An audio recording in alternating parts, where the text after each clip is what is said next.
Bonjour, je m'appelle Antonin Baudry et je suis metteur en scène.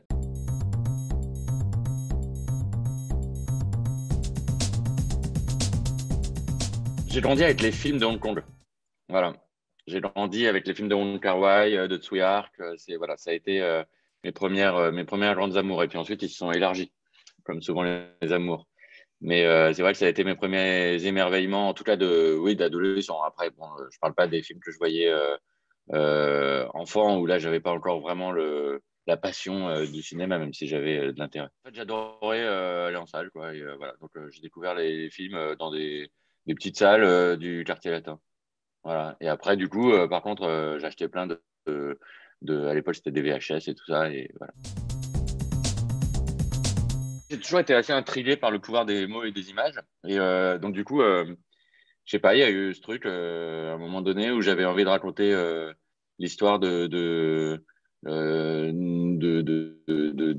que j'avais connu aux affaires étrangères et où ça s'est imposé pour moi sous la forme d'une bande dessinée parce que c'était vraiment pour moi le meilleur moyen de le raconter. Je voyais bien qu'il fallait une bande dessinée pour le raconter. Voilà. Et du coup, je suis parti là-dedans. Et puis c'est vrai que moi, j'avais toujours aimé écrire et c'était une façon de détourner, d'écrire complètement différemment parce que c'est une écriture très, très bizarre, en fait, l'écriture de bande dessinée. Et, euh, et ça m'a donné confiance pour après me mettre à écrire plus dans la forme dont j'avais eu envie, de manière plus soutenue, on va dire, qui était le scénario.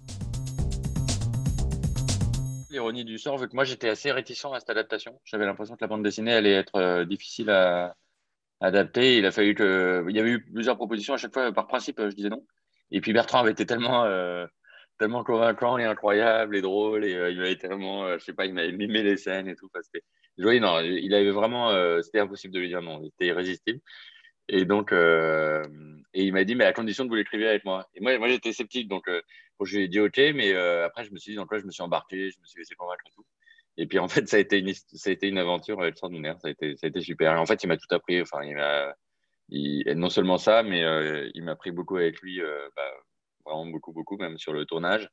Mais vraiment à côté de lui, à m'expliquer, tu vois, pourquoi je fais ça et pas ça, c'est à cause de telle et telle raison. Enfin, voilà. Il m'a formé en formation accélérée, quoi. C'était intéressant. C'était super. Il était très généreux, hein, vraiment quelqu'un de. Enfin, tout le monde le dit, donc c'est une banalité, mais moi, je l'ai vécu, quoi.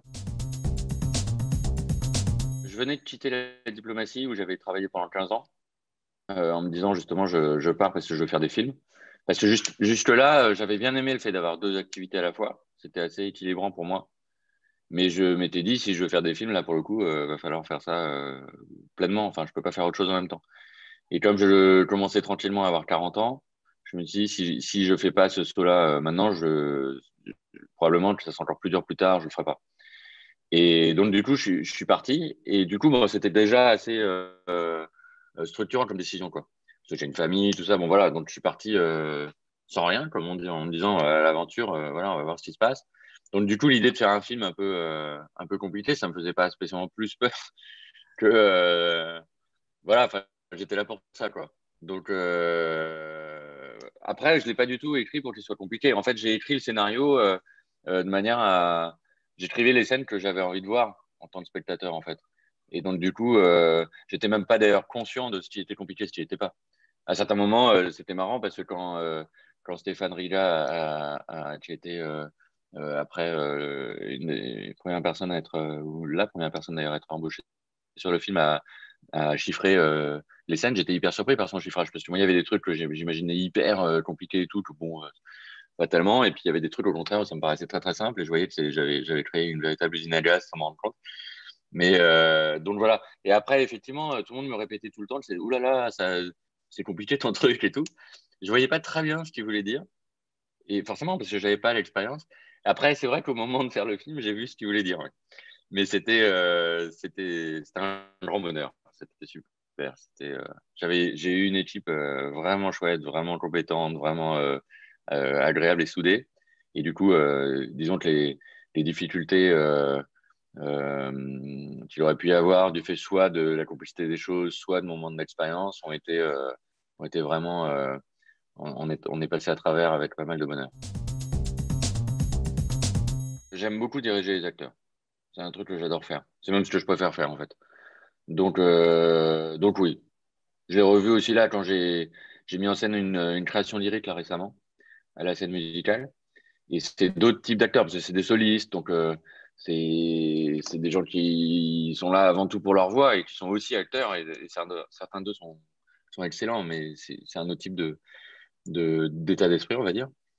Et j'adore en fait m'adapter aux différents états d'esprit. J'adore comprendre par où les gens passent. J'adore voir où ils peuvent aller. J'adore comprendre ce que ça va apporter au personnage et que le personnage évolue dans un sens qui n'est pas forcément ce qui est prévu, mais voir si justement l'évolution de l'un va aller avec l'évolution de l'autre. J'adore ça en fait.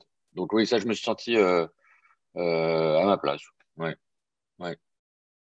Parce qu'en plus, je connaissais bien les personnages. Je les avais pas mal mûris, on va dire, dans ma tête. Donc je les connaissais bien. Donc j'avais un truc à leur apporter aux acteurs. En fait, quand on a quelque chose à apporter aux gens, on se fait à sa place, quoi. Je me suis dit que j'allais essayer de faire d'autres films. Ouais. Et là, je suis en train d'en écrire deux, en fait. Voilà. Et les producteurs aussi. Ouais. Non, ça, c'était chouette parce que je savais pas du tout si j'allais pouvoir faire d'autres films. Ouais, mais oui, oui, le fait que ça se passe bien pour le Chant du Loup, ça me permet de continuer. Je suis hyper content d'abord, j'aime bien Angoulême. Mais non, je suis hyper content parce que c'est un festival qui est très chouette. Moi, à chaque fois, je vois les films avec plaisir, les films qui ont été primés. J'ai plein de copains qui sont des inconditionnels, qui y vont tous les ans, quoi qu'il arrive. Et j'aime bien les autres membres du jury.